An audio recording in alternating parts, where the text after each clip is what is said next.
Hello everyone, welcome to back my channel. I hope everyone is having a wonderful day. Before starting the video, please go ahead and hit the subscribe button and give this video a thumbs up. At Dumas, a state in the south of France, his guests continue to sip cocktails at the center of his maze, increasingly frustrated by all the waiting. Lily asks Damien if this is typical of his former employer. He admits Dumas has always been unpredictable. When Diane suggests they track down Carter for an update, her son jokes he must be recharging at the robot station. Billy suggests they enjoy themselves and Phyllis cheers to the anticipation, sure that things will get wild when Dumas arrives. Jack thinks Victor and Nikki were right to skip this interlude. Nick imagines his dad will explode soon. Nikki and Victor are called to rejoin the party. On their private train car, Victor and Nikki continue to fume about being forced to wait for Dumas. He assumes this was all planned. It's a bit to wear them down. That may fool the others, but he loves this kind of game and cheers to it. Nikki worries that Dumas could be planning to cause hurt someone they care about. He's sure Dumas is stuffing them all with food and booze so they won't see what's coming. But if Dumas wants to take him on, that guy doesn't know what he's in for. They're discussing food when Carter arrives and informs them that Dumas has landed in Nice and will be there shortly. He offers to escort them to the meeting locale. It's about damn time, Victor complains. Outside of the maze, Amanda meets with Dumas. He assumes Victor is digging in his heels, but it's time for him to join the others or they may kill each other. He's been waiting for this and won't back down now. It's what he wants. Amanda asks if he's ready or needs more time. He doesn't. The guests continue waiting. Billy and Sally watch as their fellow guests get more restless. She wonders if the bottomless drinks will add to the risk. At least there aren't likely to be explosions like at a Newman party. He jokes they should dine and dash after dinner. Anything sounds good to Spectra as long as she doesn't have to make small talk with Phyllis. Phyllis swans over to the Abbotts and tells them about the vibe.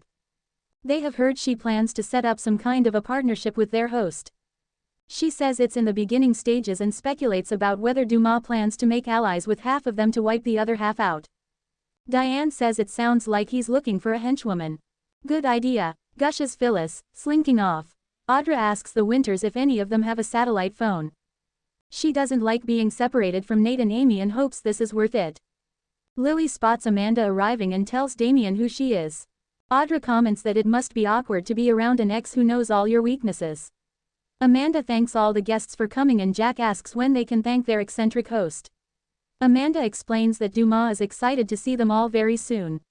Phyllis sidles up to her and comments on how great this is. She says the other guests lack her patience. This is the best party ever and she's eager to pitch to Dumas, face. Amanda assures her that he's already there. Lily is taken to a private meeting with Dumas. Amanda approaches Lily and asks her to speak in private. Reluctantly, Lily leaves with her and Phyllis follows from a distance. Once Lily and Amanda have made it some way into the maze, Lily begins to worry. Amanda doesn't want anyone eavesdropping, but Lily won't go any further until she knows why she has taken her away from the group. Sitting down, she refuses to take another step until she gets honest answers. The lawyer grudgingly explains that Dumas wants to speak to her privately before he sees the others. She won't say why, which irks Lily. Something is not right. Amanda promises all her questions will be answered if she goes on. As they continue through the maze, Phyllis tries to catch up with them. Bringing Lily to a clearing, Amanda gestures to the man in the corner with his back to them. He thanks Amanda and she leaves them alone. Lily approaches, saying it's nice to finally meet him. She's aghast. He stands and turns to her. "Hello, Lily," he says. It's her ex-husband, Kane Ashby. Flummoxed, she demands to know what he is doing there and why he's calling himself Dumas. She thinks this is all a sick game. Kane explains that he's not just pretending for tonight. This has been going on for a long time. Lily refuses to believe it. Kane says that he needed to keep his new path in life separate. There's a lot more to it than a name and estate. They can discuss it after he meets the other guests. Lily complains that this feels so wrong and deceitful, but Kane thinks she'll understand once he walks her through it. He just wanted her to learn about him on her own rather than with the others. The name Dumas may be a lie, but he created him and he is him. Lily can't understand how he's been lying to her for years. Do the kids know? He says he wouldn't have asked the kids to keep anything from her. She remembers he lied when he first came to Genoa City. How did he end up a billionaire in 6 years? He gives his word that he did nothing illegal and will explain all of it later. Right now, He needs to tell the others. Throwing up her hands, Lily runs into the maze. Back in the maze, Phyllis bumps into Amanda, who stops her from going further. She forbids her from interrupting Lily and Dumas. Phyllis demands to know why Lily got in first. The lawyer explains it's personal. Phyllis worries that she will get lost in the mix once all the other vultures swoop in. Her friend urges her not to push her or her boss. The redhead asks for the chance to see him from a distance. Amanda warns that if she did, she could lose the chance of getting anything from this trip. The guests speculate on what Dumas wants with Lily. Back at the center of the maze, Damien and Devin wonder why Lily was taken aside. Damien doubts he's out to cause conflict, but he could be working some other angle. Victor and Nikki arrive and explain that Carter has informed them Dumas will be there shortly. Nick says he's out of there if Dumas doesn't show his face by morning. Victor joins Devin and Damien. Devin explains that Abby is at home because their son is ill. Once Victor is introduced to Damien, he asks about his former boss. This is the first time Damien has heard of Dumas holding an event. They only hope he shows up. Devin explains that Amanda took Lily away for some mysterious reason. Victor mulls that over.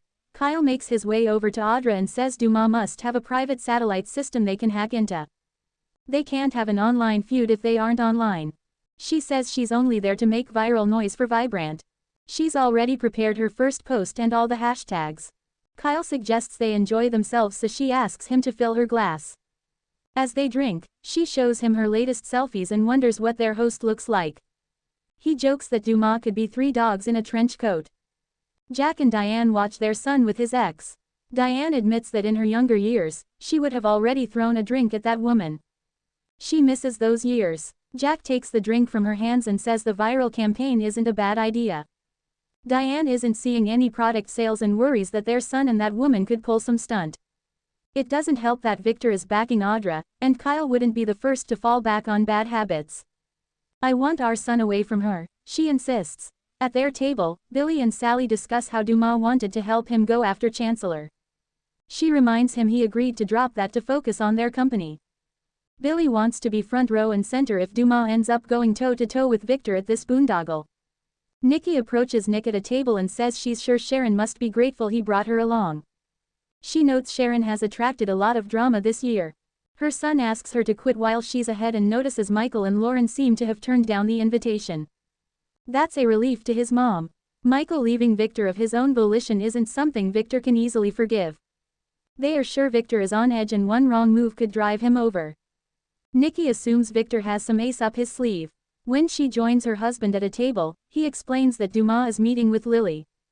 Nikki finds that odd, but he sits back and explains this only confirms that he was right about what his suspicions surrounding Dumas' real identity. Nearby, Devin and Damien talk to Sharon and Nick.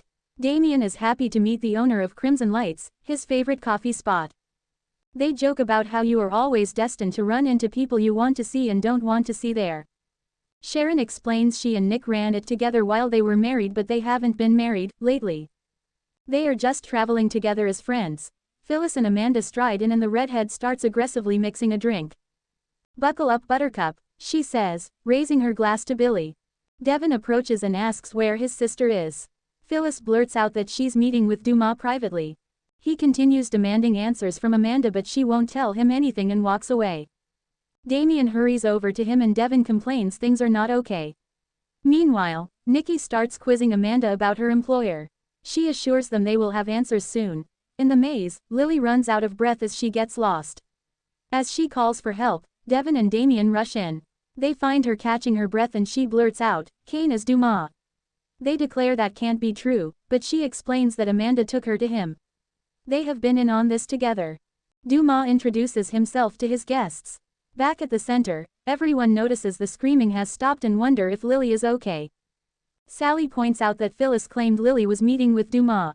Nikki finds that unlikely, but Amanda confirms it is true and there is nothing to fear. Jack has had enough for the night and so has Nick. Before anyone can leave, Kane drifts in and thanks them all for coming. Billy wonders why he's there.